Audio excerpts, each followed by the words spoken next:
Masuku says his client, Zuma, is being questioned unfairly, really just pointing to evidence leader advocate Paul Pretorius, saying that he's not sticking to the terms of reference. Just explain to us exactly what was the point of argument that Masuku was trying to get across.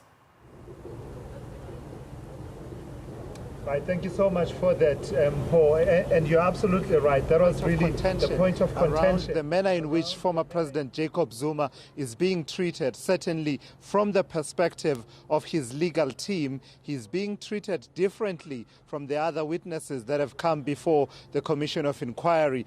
The main point being about whether or not he's being cross-examined by the Commission's legal team, because the nature of this commission is that it is inquisitorial. It is really about finding out what happened rather than adversarial. I'm joined, as you say, by editorial contributor Karen Maughan and Newzroom Africa's Sindisiwe Twala, who've been sticking to this process right through the last few months and are very familiar with how things have been going. Karen, let me start with you.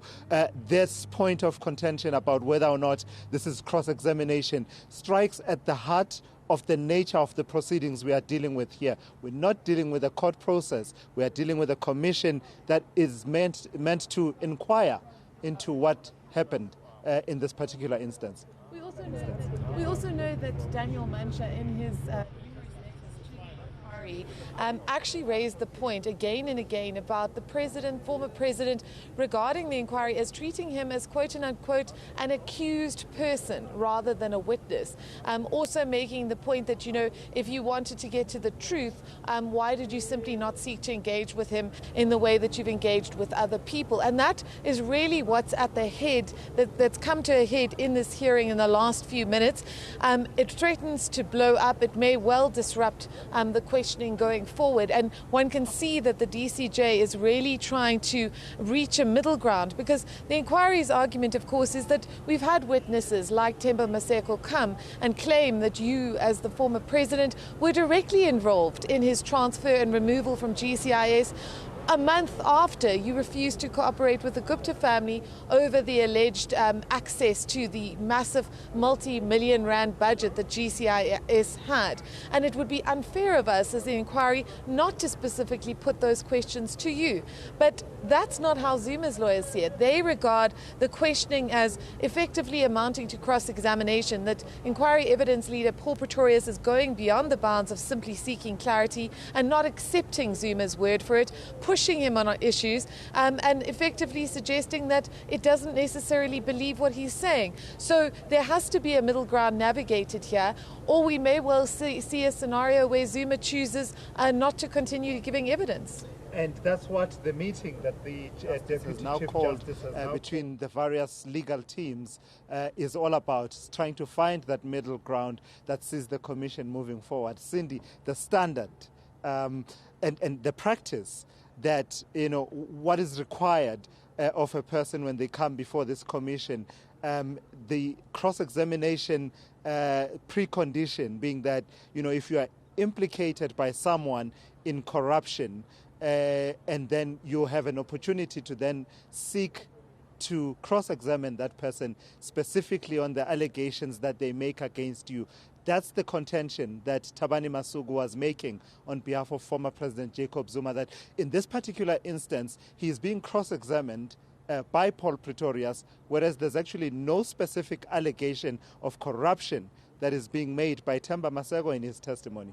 Yes, the legal counsel of the former president has been coming out from day one saying that he's not been treated fairly, like Karen has already stated. The assessment, or what he was putting forward as well, is that my witness here has not been treated fairly. He came here out of his own fruition. He was not subpoenaed, and after coming and sitting here and wanting to present his side, you are grasping at straws, if you will. You're saying this particular person volunteered specific information saying that this and this transpired, the Gupta family did 1, 2, 3, or Ajay Gupta called me and told me that he talked to my superiors, but nothing of that.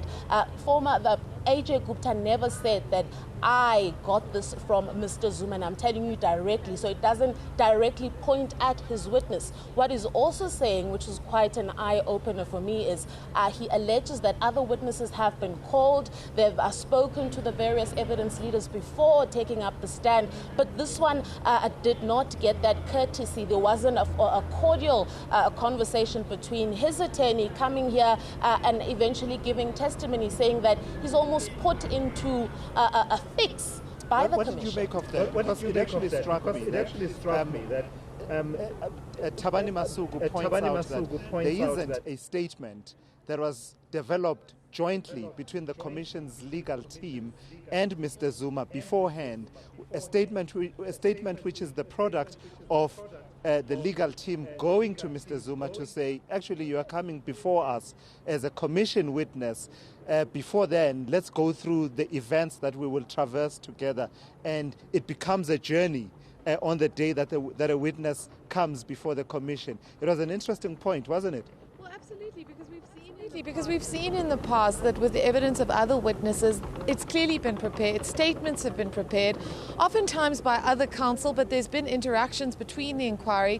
The inquiry is clearly aware of what a witness will say. Subsequent to giving evidence, they will also sometimes present, as in the case of Barbara Hogan, a subsequent statement based on interactions.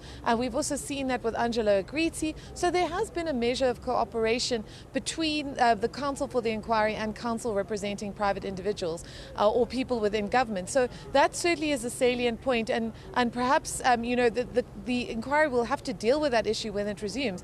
But there's another issue here, of course. One of the issues that was raised by Thabani Masuku was, well, why do you not present us with the evidence of, for instance, RJ Gupta about his phone call?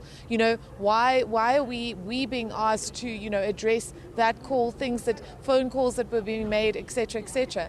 Of course, what we know is that the Guptas did attempt to cross-examine Themba Maseko, were denied that because they were only